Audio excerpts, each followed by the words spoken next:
Hello, fish people. Now, for today's video, I was thinking that I wanted to talk about my assassin snails.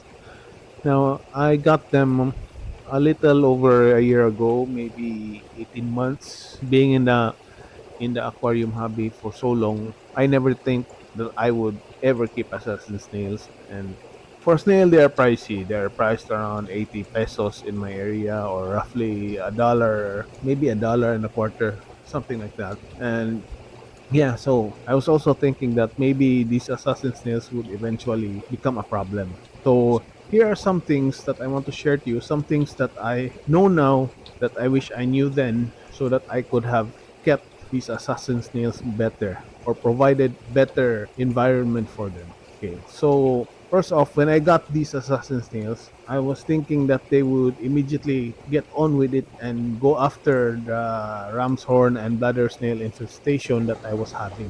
Oh boy, was I wrong. Because firstly, assassin snails are not always on the hunt. They are not always out there looking for the other snails and feasting on them and whatnot. No, they are not like that. There are times when they would literally just crawl over the other snails and walk past by. And yeah, so it's not 100% of the time that they will be hunting for the other snails. I think it's more towards when they are actually trying to spawn or breed, or whatever you call it, with snails reproduce, that they are actually hunting for the other snails.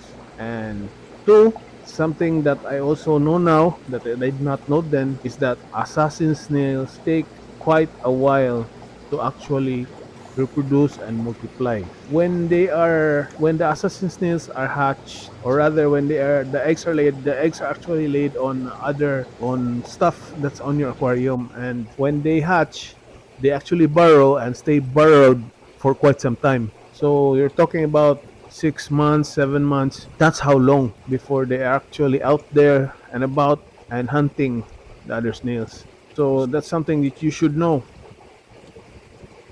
This is the third thing that I wish I knew before I started keeping as a snail, is that the substrate is very, very important, because the baby assassin snails actually burrow into the soil or the substrate. And what you see here and where I kept them, this is totally wrong, because this is coarse gravel, or referred to in my country as number 3 gravel, and it's actually making it hard for them to burrow. But nevertheless, they managed to do it, and I actually have quite a few assassin snails here already. I started out with 5, by the way, and when I placed them in the tank, the population of the ram's horn and the bladder snails in the first few months was actually multiplying. In fact, it was not declining. So I thought that, assassin snails was overhyped and was just a scam. But soon enough, when I started noticing that I had baby assassin snails moving around and about, only did I notice that slowly the population of the ram's horn and the bladder snails was seriously declining. And now, in fact, I have to add the snails that you see there in the video. I purposely dropped them into the tank so that the assassin snails actually have something to chase and eat. I'm in the process also right now of starting another, I would call it culture, because I'm planning to use only actually soil there. Hopefully that would even make the assassin snails reproduce a lot faster. Do I think that assassin snails will eventually become a problem and overrun your tank, just like the ram's horns and the bladder snails are doing? To be honest, I don't think they will ever be a problem, because they actually need the ram's horns and the bladder snails so that they can multiply. And as the ram's horns and the bladder snails dwindle, so they will also slow down reproducing, and I think a lot of them might even die out also. So no, I don't think that the assassin snails will ever be a problem. Now, if you like this video, please like and subscribe.